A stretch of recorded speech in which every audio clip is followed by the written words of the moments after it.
오늘 저는 사도행전 15장 말씀을 중심으로 장벽을 넘어야 복음이 전해진다라는 제목으로 함께 은혜를 나누고자 합니다. 여러분, 나라와 나라, 민족과 민족 사이에는 여러 가지 장벽이 많습니다. 여러분, 우리가 제일 먼저 다른 나라로 가거나 하면 제일 먼저 우리가 느끼는 장벽은 아마도 언어의 장벽일 것입니다. 그죠? 우리 중국, 일본 가까운 나라가 가도 전혀 말이 다른 것을 알 수가 있습니다. 문화도 마찬가지입니다. 각 나라마다, 각 민족마다, 지역마다 문화가 다른 것을 볼 수가 있습니다. 여러분, 같은 나라를 할지라도 지역에 따라 그 지역의 언어 또 문화가 다릅니다. 우리나라는 단일 민족이고 또 그죠? 그렇게 나라가 크지 않은 나라임에도 불구하고 지역에 따라 그 문화가 다른 것을 알 수가 있습니다. 제가 경상도에 가보니까 경상도에서 한 7년여를 살았는데 경상도에 가니까 우리가 결혼식을 할 때 보통 상견례를 하고 신랑과 신부 부모님들이 결혼식 장소를 정할 때 우리 강원도에서는 어디 의견을 많이 따라서 합니까? 신부? 신랑? 어디 쪽에서 많이 해요? 신랑 측에서 많이 해요? 아니면 신부 측에서 많이 해요? 여기도 헷갈린다, 나누어지는가 봐요. 보통 강원도 같은 경우는 신랑 입장이나 신랑의 의견을 듣고 이렇게 따라하죠. 그죠? 저도 우리 아내와 결혼할 때 우리 아내의 집은 춘천인데 저는 강원도 정선에서 했어요. 근데 그 당시 국도도 포장이 안 돼 있어. 하나밖에 없는 딸을 이 시골에 보낼 데가 없어서 보낸다고 우리 장인어른이 오는 내내 얼마나 욕을 많이 먹었는지 모른다 그래요. 보통 신랑 측의 의견에 따라서 이렇게 하는데 경상도는요 다릅니다. 신부 측이 정하는 대로 따라가. 또 보통 이렇게 결혼식을 하면은 하객을 접대하는 것도 그 이제 예식장에서 이렇게 피로연을 갖고 거기에서 음식을 먹고 이렇게 하는데 경상도에 가보니까 봉투를 이렇게 축하합니다 하고 드리니까 거기서 또 봉투를 드리면서 가다가 식사하세요 그렇게 하더라고요. 그래서 이 코로나 시대 때 그런 게 아니라 이게 경상도의 문화예요. 여러분 사실 결혼식 가는데 물론 신랑 신부 보러도 가지만 맛있는 음식 먹을 기대감을 갖고 가는데 점심 식사하라고 봉투를 내미니까 굉장히 그게 처음에 이상하더라고요. 여러분 또 순대 하나를 먹어도 우리는 어디다 찍어 먹습니까? 우리는 순대 안 좋아합니까 여러분? 어디다 찍어 먹습니까? 우리는 소금하고 후추 섞여 있는데 찍어 먹죠. 그죠? 경상도에 가니까 그 좋은 순대를 쌈장에다가 찍어 먹으라고 내놨는데 처음에는 그게 저는 아주 익숙지 않아서 소금 달라 해서 먹고 이렇게 했습니다. 또 저 다른 지역에 가면은 초장에다 또 찍어 먹습니다. 여러분 이거는 틀린 게 아니라 다른 거죠.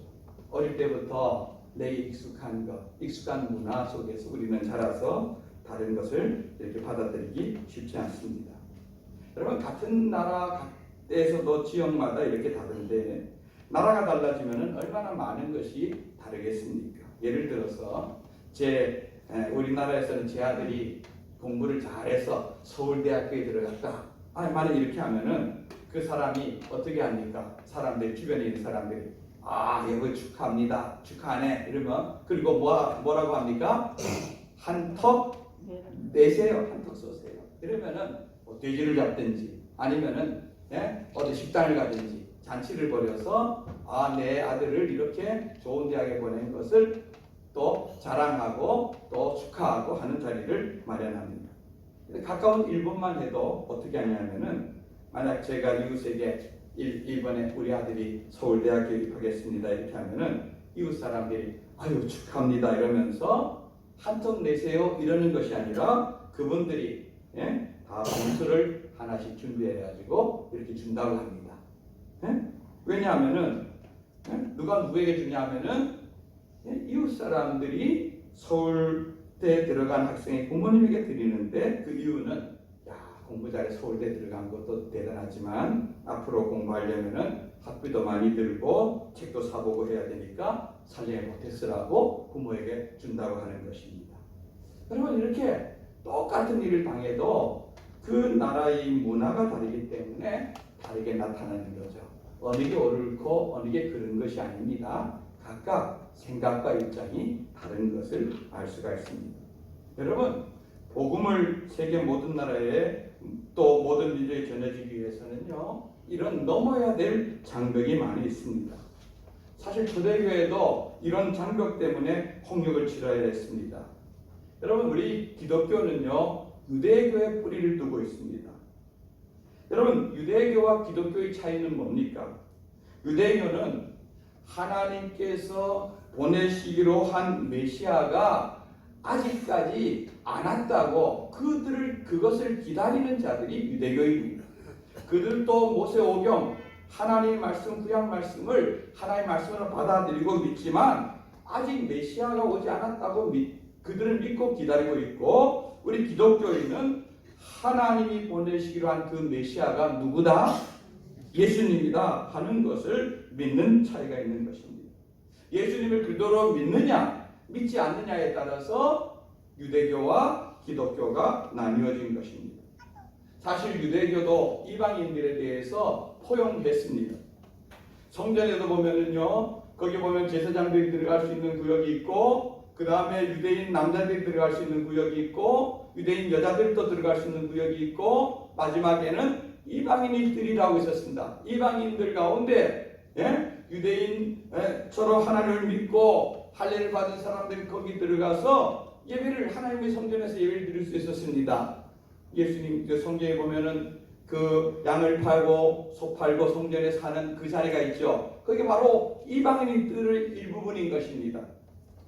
그렇게 이렇게 유대인들도 이방인들이 하나님을 믿고자 하는 사람들은 받아들였습니다. 그래서 실질적으로 이방인들 가운데 할례를 받고 율법을 지키고 하는 그런 사람들이 있었던 것을 볼 수가 있습니다. 그러나 유대인들은 이방인들이 하나님을 믿고 할례를 받고 율법을 지키는 등 자기들이 규례 안으로 들어오는 것은 받아들였지만 그들이 이방인 사람들에게 선교하러 가지는 않았습니다. 그래서 유대교에서 예수님을 믿음으로 기독교인이 된 사람들도 그들이 가지고 있는 이 전통을 그대로 지켰고 진정한 기독교인이 되기 위해서는 이방인들도 자기들이 전통처럼 자기들처럼 율법을 지키고 할례를 행하고 그렇게 해야 된다고 생각했습니다. 이제 예루살렘에서 복음이 시작되어서 근데 이것이 핍박으로 말미암아 그 성도들이 유대로 사마리아로 혹은 이방 땅으로 이사간 사람들이 많이 있습니다. 사실 유대와 사마리아는 그래도 그들에게는 같은 민족 조금 다르지만 같은 혈육 이렇게 해서 그런 대로 받아들일만 했지만 분명히 예수님께서는 오직 성령이 너에게 임하면은 예루살렘 그 다음에 뭡니까? 유대 그 다음에 뭡니까? 사마리아 그 다음에 뭡니까? 땅끝까지 내 증인이 되라 이렇게 말씀했는데 이제 사마리아를 넘어서 땅끝 즉 이방인들에게 복음을 전한다는 것 그것은 정통 유대인들에게는 매우 수용하기 힘든 일이었습니다. 그것을 그들이 넘어가기에는 너무나 커다란 장벽이 있었던 것을 알 수가 있습니다. 여러분 사도행전을 보면요 적어도 한 5개의 그룹이 성경에 등장하는 것을 알고 있는데요. 첫 번째는 히브리파 유대인입니다. 히브리파 유대인. 이들은 유대와 갈릴리, 이 이스라엘에서 태어나서 어릴 때부터 할례를 받고 율법의 교육을 받고 자란 사람들입니다. 이들의 언어는 그 당시 이스라엘 사람들 아람어라는 언어를 사용했습니다. 여러분 여기에는 예수님의 12제자 베드로, 안드레, 야고보, 요한 이 12제자가 모두 다 이 히브리파 유대인입니다. 그리고 초대교회가 시작되어진 그 대부분이 이 히브리파 유대인들인 것을 알 수가 있습니다. 그러니까 예루살렘 교회의 주 성도들은 히브리파 그리스파 유대인인 것을 알 수가 있죠. 두 번째는 헬라파 유대인입니다. 헬라파 유대인. 여러분 이들은 이방 땅에서 태어난 유대인입니다. 예? 그렇기 때문에 어릴 때부터 부모님을 따라서 유대인은 이들은 할례를 받고 율법을 지키고 살았습니다. 그리고 예루살렘에는 이런 이방에서 온 유대인들이 모이는 회당들이 여러 군데 있었던 것을 알 수가 있습니다. 이들은 아람어, 이스라엘 사람이 쓰는 언어를 알았지만 대부분은 이방 땅에서 태어났기 때문에 이들은 헬라어에 능숙한 이런 사람들인 것입니다. 우리 성경에 보면 사도행전에 보면 7 집사님들 스데반, 빌립, 그다음에 등등해서 7명의 집사님들이 있죠. 그분들이 이 헬라파 유대인이고 바나바, 우리가 잘 아는 바울, 아볼로 이 사람들이 여기에 속하는 사람들입니다. 이 사람들은 타 지역 문화, 이방 나라에 대한 언어나 문화에 익숙한 사람들입니다. 그래서 하나님께서는 이 사람들이 중심되어 세워진 교회인 안디옥 교회를 통해서 이방 선교의 전초기지를 삼은 것을 우리가 알 수가 있습니다. 세 번째 그룹은요, 유대인 개종자입니다. 유대인 개종자. 그러니까 이방인들 가운데 유대교에 입교하여서 할례를 받고 율법을 지키는 이런 자들입니다.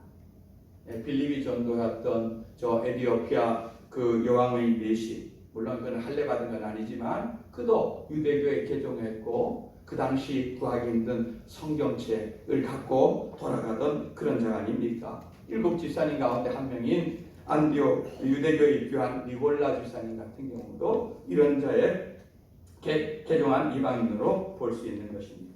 그리고 네 번째 그룹은 하나님을 경외하는 사람이다 이렇게 나오는데 이 사람들은 이방인 가운데서 하나님을 믿는 사람을 가리킵니다. 여러분 이방인 가운데 하나님을 믿지만 그러나 정식으로 개종을 하거나 할례를 받거나 율법을 지켜야 될 의무는 없습니다. 그러나 가끔 그들도 회당에 가서 예배를 드리고 기도도 하고 유대인들과 가깝게 지내고 사랑과 존경을 받게 된 것을 볼 수 있는데 사도행전에 등장하는 백부장 고넬료 그리고 예수님 당시에 가버나움에 있던 자기 하인의 병을 낫게 했던 백부장 이런 사람들이 이 그룹인 것입니다. 그리고 마지막 그룹이 5번째로 헬라인입니다. 여러분 이 헬라인이란 말은 그 외에 이스라엘 백성들 외에 이방 사람들 전체를 그냥 일반적으로 헬라인 이렇게 말합니다. 당시 세계는 로마가 지배하고 있었지만 그러나 대부분의 언어는 헬라어가 보편적으로 사용되던 그런 당시였습니다. 그래서 이 헬라어를 쓰는 이방인을 가리켜서 통칭해서 헬라인이라 이렇게 말하는 이방인들을 가리키는 것입니다. 여러분 복음이 예루살렘 시작해서 사마리아, 유다와 사마리아 전해진 것은 큰 장벽이 없었는데 문제는 이제 사마리아를 넘어서 이제 세계 열방을 향해 나아가야 되는데 여기에는 돌파해야 될 여러 가지 장벽들이 많이 있었다는 것입니다. 언어적인 장벽, 문화적인 장벽 이것을 포함해서 특히 이스라엘 백성들은 자기들이 갖고 있던 특별한 그런 생각이 있었습니다. 뭡니까? 선민사상. 선민사상이란 말은 우리만 하나님께서 특별히 택한 백성이다.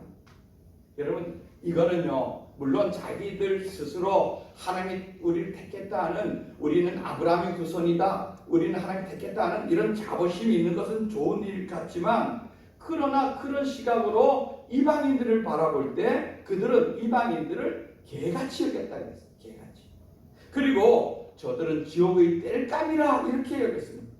아니 그런 개같이 여기는 자들에게 무슨 복음을 전하고 지옥의 땔감으로 여기는 자들에게 무슨 복음을 전하겠어요? 이 장벽이 유대인들에게 스스로 있었던 것입니다. 그렇기 때문에 이런 장벽 때문에 갈 수도 없었지만 어느 누구도 이방인에게 복음을 전한다 이 생각을 그들은 하지도 않았던 것입니다.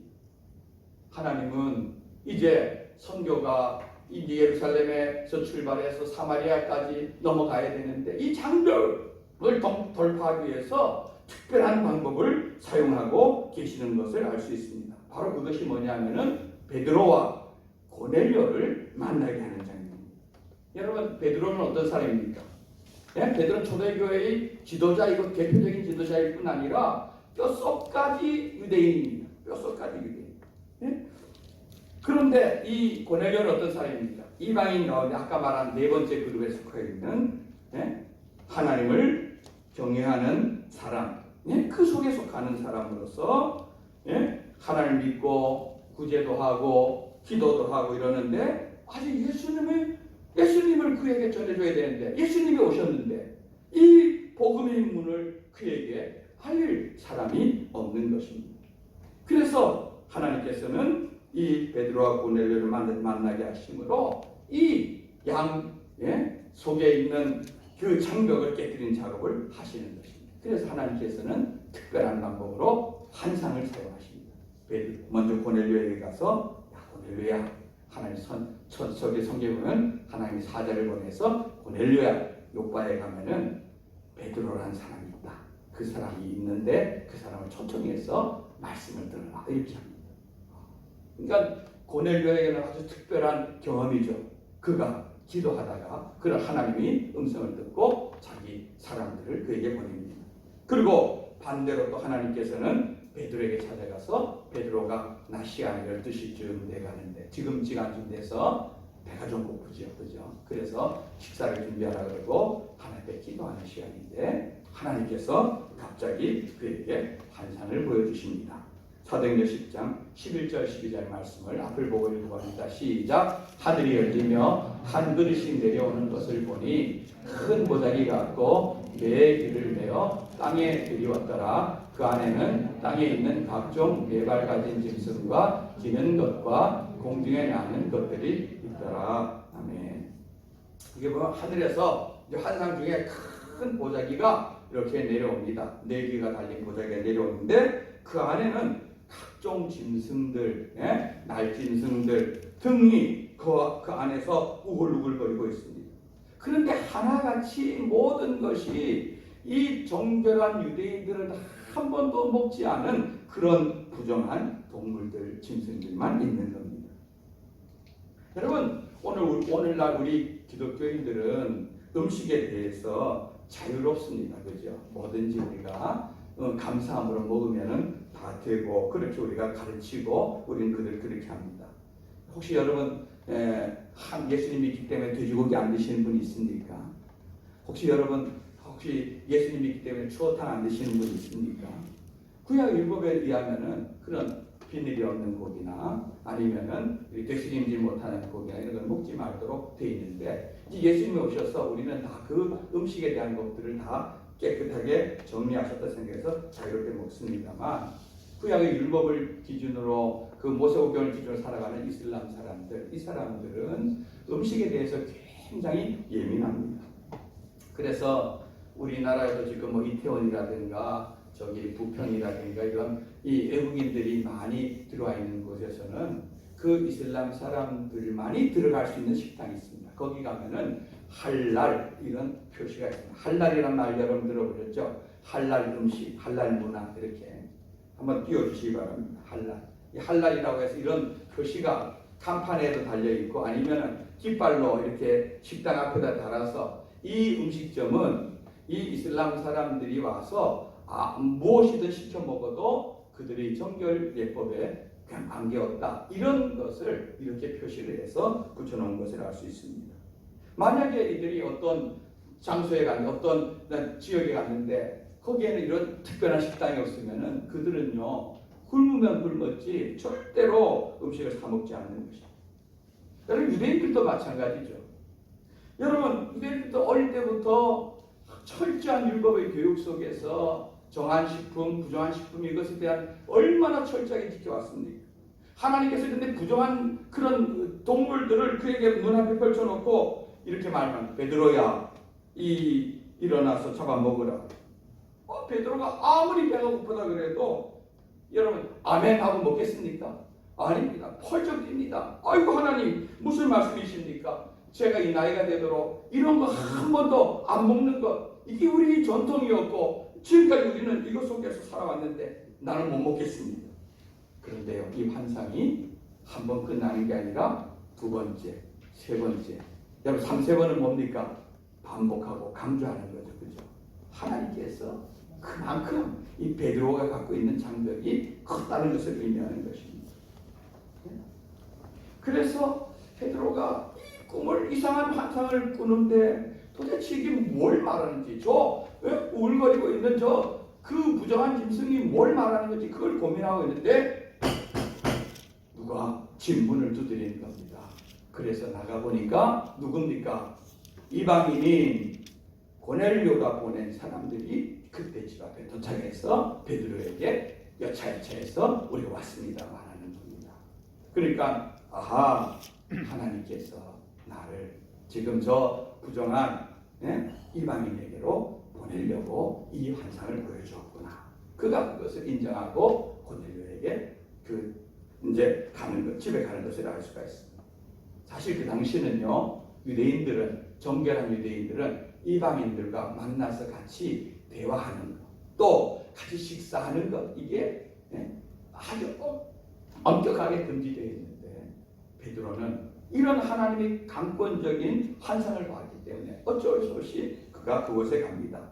그가 유대인 지도자들 몇몇과 함께 고넬료의 집에 가보니까 고넬료가 가까운 친척들과 그 친구들을 불러 모아 그 사람들은 전부 뭘까요?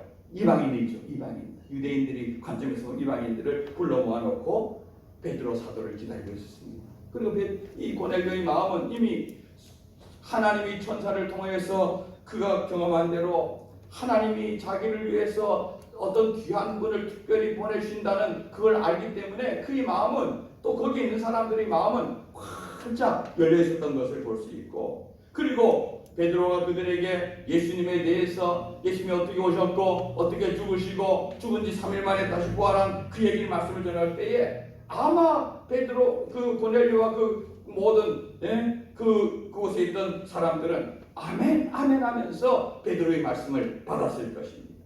그 말씀을 받을 때 설교 시간에 이런 역사가 함께 일어났습니다. 사도행전 10장 44절 46절 읽어봅니다. 시작. 베드로가 이 말을 할 때에 성령이 말씀 듣는 모든 사람에게 내려오시니 베드로와 함께 온 할례 받은 신자들이 이방인들에게도 성령 부어 주심으로 말미암아 놀라니 이는 방언을 말하며 하나님 높임을 들으리라. 아멘. 앞에 말씀 띄워주세요. 45절 말씀 띄워주세요. 여기 보면은 설교할 때에 성령이 그들에게 임하는데, 근데 여기 보면 이렇게 되어 있어요. 할례 받은 신자들, 베드로와 함께 온 할례 받은 신자들이 이방인들에게 성령 부어 주심으로 인하여 뭐 했다고요? 놀랐다. 깜짝 놀랐다는 겁니다. 왜요? 이런 일은 상상도 못하던 일이 일어났다는 것입니다. 어떻게 저 지옥의 땔감 같은 저 개같이 여기는 이방인들이 우리와 똑같은 하나님의 성령을 받을 수 있고 하나님을 찬양하고 높일 수 있는가? 이게 그들에게 놀랄만한 사건이었던 것입니다. 그만큼 이방인과 유대인들에게는 장벽이 높았다는 거죠. 여러분, 제가 2000년도에 중국에 갔을 때에 사실 중국에 우리나라 복음이 들어온 지 한 130년 되지만 중국은요 200년이 됩니다. 일찍이 중국은 저 영국이나 서구에 있는 선교사님들이 지난번에 말씀하신 것처럼 많은 분들이 와서 복음을 전했습니다. 그 부족 가운데 한 부족하고 200여 년 전에 들어가 복음을 들은 부족하고 한번 예배를 드린 적이 있는데 한 3시간 정도 예배를 드립니다. 찬양하고 또 말씀 전하고 또 같이 통성으로 기도하고 또 대표 기도하고 또 찬양하고 이 사람이 또 나가 말씀을 전하고 차도 한잔 마시고 이렇게 하면서 전하는데 근데 참 이상하게 성령님께서요 그것의 역사입니다. 뭐 몇몇 자매들이 이렇게 나가서 찬양을 합니다. 뭐 특별한 찬양이 아니에요. 그냥 우리 말로 하면 쉽게 말하면 예수 사랑하심은 이걸 하는데 성령의 감동이 그들 마음에 납니다. 그러니까 이 자매들이 하나같이 찬송을 다 부르지 못한 얼마나 감격인데 예수 사랑하시면 하더라고요. 거룩하신 말일세 하고 그렇죠.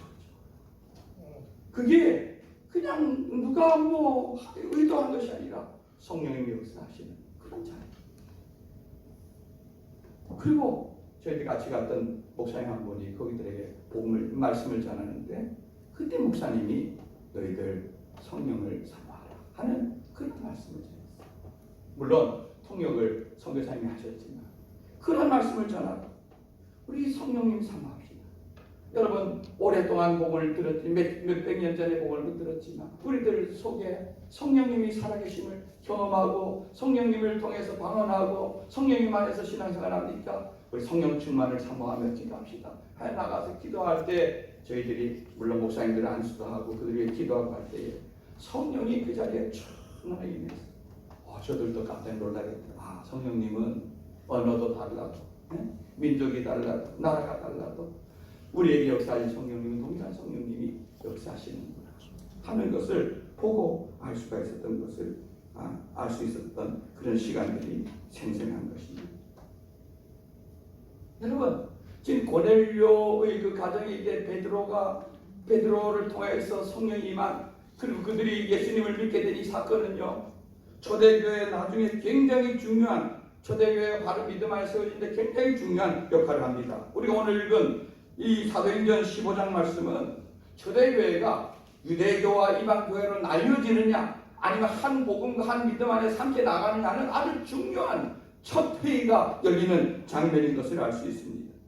이 사도행전 15장 전에 우리가 지난주 나눈 대로 사도행전 13장에서 바울과 바나바를 따라 세워서 안디옥 교회에서 선교여행을 그들을 보내죠. 그래서 3년 동안 비시디 안디옥, 더베, 루스드라, 이고니온 등을 다니면서 복음을 전해서 많은 사람이 죽게 돌아왔고 선교여행을 마친 바나바와 바울은 다시 안디옥 교회로 돌아가서 선교 보고를 하고 그들과 쉬고 있는데 오늘 15장 1절에 보면은 어떤 사람이 유대로부터 내려와서 형제들을 가르치되 안디옥에 있는 성도들을 가르치는 겁니다. 너희가 모세 율법대로 할례를 받지 아니하면 능히 구원을 받지 못하리라.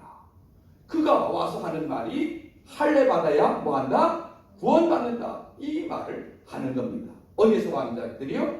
예루살렘 교회에서 온 어떤 사람들이 몰라도 정통 유대인들이 와서 이방인 교회의 사람들이 말하는 것이죠. 그런데 2절에 보면은 바울과 바나바는 그들과 좁지 않게 다툼과 변론이 있었다. 이렇게 말합니다. 왜 그럴까요? 바울과 바나바는 아니다. 이방인들은 예수님만 믿으면 구원받는데 너희들 왜 유대인들처럼 할례를 원하느냐? 그렇게 얘기하고 유대에서 온 이 지도자들은 아니다. 이방인을 할지라도 우리 옛날 유대교처럼 할례를 받아야 정식으로 우리 기독교인을 인정해 줄 수 있다. 그래야 구원받는다. 너희들 아무리 예수 믿어도 할례 못 받으면 구원 못 받는다. 이걸 지금 얘기하고 있는 거예요. 그러다 이들이 결론이 안 납니다. 그래서 이들이 이걸 가지고 예루살렘에 올라가서 함께 논의해보자. 이렇게 해서 예루살렘 회의가 이제 되는 것입니다. 여기 이제 사도들과 장로들, 바리새인과 바나바 바울이 모여서 많이 7절 보면 많은 변론이 있었다. 많은 서로가 서로에 대해서 얘기합니다. 5절에 보면은 바리새파 중에 어떤 믿는 사람, 기독교인 중에서 정통 그 율법을 주장하는 바리새파 중에서 예수 믿는 사람들은 자기들이 가지고 있는 그 생각으로 그들에게 모세 율법을 따라 지키고 할례를 행해야지만 구원받을 수 있다. 이 얘기를 끊임없이 하는 겁니다. 그렇게 할 때에 나중에 이제 결론을 내려야 될 시점에 그때 지도자인 베드로가 일어나는 것입니다. 베드로가 일어나서 자신의 경험을 바탕으로 이제 결론을 내리는 이야기가 오늘 성경 우리가 나눈 말씀인 것입니다. 여기 7절에 보면은 베드로가 일어나 말하되 형제들아 너희도 알거니와 하나님이 이방인들로 내 입에서 복음의 말씀을 들어 믿게 하시려고. 바울의 입을 통해서 이방인이 복음을 믿은 사건이 뭐가 있습니까? 제가 조금 전에 설명한 이 고넬료의 가정에 성령이 충만하게 임한 이 사건 아닙니다. 베드로가 그 사건을 이야기하면서 이 경험이 없었더라면 베드로도 다른 유대인들과 똑같이 아니다. 이방인들도 할례 받아야 된다. 이런 결론에 도착했겠지만 하나님이 반강제적으로 베드로를 이방인의 장벽을 돌파시켰기 때문에 할례가 없어도 예수 믿으면 구원 얻는다는 것을 그는 용감하게 선포할 수 있었을 것입니다. 아마 이게 다른 사도들이나 다른 사람이 했더라면 큰 영향이 없겠죠. 그렇기 때문에 하나님은 베드로를 세 번이나 그런 환상을 보여주심으로 그를 보내서 그를 통하여서 이방 성교의 문이 열리도록 한 걸 볼 수가 있습니다. 그러면서 여기 11절에 보면 그러나 우리는 그들이 우리와 동일하게 예수의 은혜로 구원받는 줄을 믿노라. 우리가 유대인인 우리도 구원 얻은 것은 우리가 할례를 행하고 율법을 지켜 구원받는 것이 아니라 예수 믿음으로 구원합니다. 그래서 여러분 지금이나 그때나 동일한 복음이 뭡니까? 예수 믿으면 구원 얻는다 하는 이 하나의 통일된 이 정말 진짜 복음이 완성되어지는 것을 알 수가 있습니다. 여러분 지금은요 세계가 미디어의 발달로 말미암아서 장벽이 많이 얇아졌습니다. 또 세계는 지금 한류의 바람이 굉장히 많이 불고 있죠. 그죠? 여러분 이것은 얼마나 그들이 이 한국 사람들 또 한국 문화, 한국의 것을 좋게 받아들일지 모르는 얼마나 큰 힘이 되는지 모르는 것입니다. 특히 저 동남아 지역에는요 한국어를 배우려고 하는 사람들이 얼마나 많이 일어나는지 모릅니다. 또 한국을 닮으려고 하고 한국이 그들에게 롤 모델입니다. 야 우리도 한국처럼 저런 가난을 이기고 잘 살아보자. 한국처럼 민주화되어 보자. 한국처럼 저렇게 되어보자.